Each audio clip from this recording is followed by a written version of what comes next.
to a TV station, to whatever, if we don't have that information, right? So the basic thing that you need to do is understand how it's broken down, right? So when it comes to a song, there was a question earlier on the other panel, if I have a band and there's 5 members in the band, right? Do we register all with ASCAP or, with the other, organizations? Well, first question you have to ask is who in the band is a songwriter?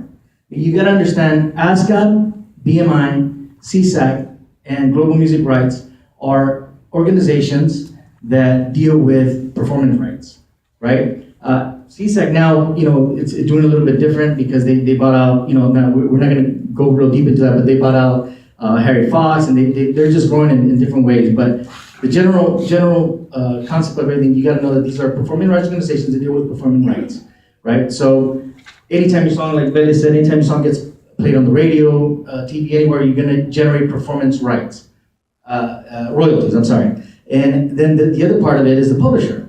The publisher deals with all the other stuff, the licensing to, you got synchronization licensing, you got digital downloads, you got mechanical licensing. All these play a role, and you have to be familiar with each one of those.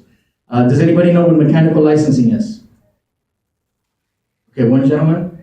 Okay, so mechanical licensing deals with whenever you put a song on an album, even digital downloads fall into that for distribution. So basically, if I have, let's say I want to record, I don't know, Michael Jackson's song, right? It's Michael Jackson sang it, but is Michael Jackson the songwriter? If he's not the songwriter, then I have to find the songwriter. Okay, so I find the songwriter, who's the publisher? Well, let's say this songwriter decided to split the song between 2 publishers. So now we have to deal with 2 publishers, one songwriter, 2 publishers. Who controls that song? There might be 2 publishers, but this publisher controls this other publisher. So you have to really get to the bottom of, there could be like 5 songwriters in one song, right? Which is very common in hip hop. Very common. Very. Okay. Now going back to hip hop, I'm glad you touched on that. Here's the thing: a lot of times when people do beats, right? Everything has to be in a contract. There's no substitution for a lawyer. I'm going to tell you that right now.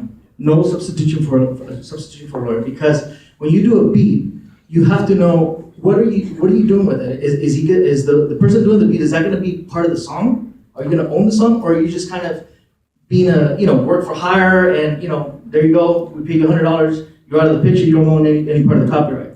You have to establish that from the very beginning. If you don't do that, you're going to run into problems as you go. So unsolicited material, that's what we say, no unsolicited material. We don't want to deal with having to figure out what's going on. So first rule, educate yourself on that part and be professional to be able to submit stuff that you know what you're submitting. Here's my song, I'm the songwriter, this is the songwriter, this is the publisher, and this guy's the one that administers. So does that, yeah. So question there, if it's not assigned to a publisher, well, I mean, and I guess I hate to say unsolicited, but because let's say they got through the door to see you. They got through the door to see you and say, I would like to present you this, get a beat, get an original song, with lyrics and accompanying music, whatever it is. But if they come to you and say, hey, it's not published yet, it's available. I hate to say that word, but it's what my Southside San Antonio language is right now, at 11 in the morning. Well, let me tell you, that's another whole can of worms there. Again, with the unsolicited material thing, we get songwriters, and this happens a lot in the industry, where there's songwriters, unfortunately, not very honest.